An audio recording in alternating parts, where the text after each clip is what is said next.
আজ শ্রাবণের দ্বিতীয় সোমবার। প্রথম সোমবারে বাড়িতে পুজো করে গিয়েছিলাম মন্দিরে, তবে দ্বিতীয় সোমবারে আর যাইনি, কারণ প্রচণ্ড ওয়েদার খারাপ, সকাল থেকে প্রচণ্ড বৃষ্টি হচ্ছে, তাই বাড়িতেই পুজো করছি।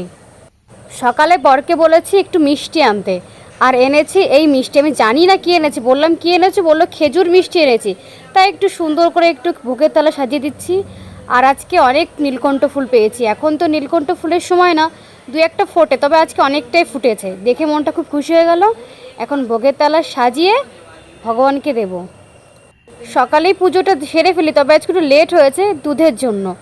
তো দুধটা নিয়ে এসেছে, এখন দুধটা তৈরি করে নেব। একটু গঙ্গা জল দিচ্ছি আর দিচ্ছি তিল। আমি এমনভাবেই পুজো করি, আমি পুজো করতে অত জানিও না আর বুঝিও না, যেটুকু পারি মনের থেকেই করি।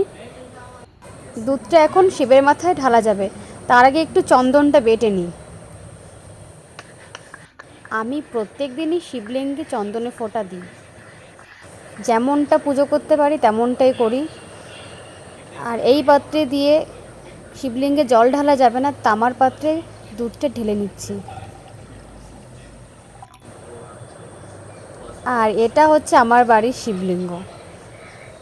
শিবলিঙ্গটা প্রথমে জল দিয়ে ধুয়ে নিয়েছি, এখন দুধটা ঢেলে নিচ্ছি। তোমরা আজকে কে কে বাড়িতে পুজো করেছো আর কোথায় কোথায় পুজো করেছো একটু জানিও কমেন্টে।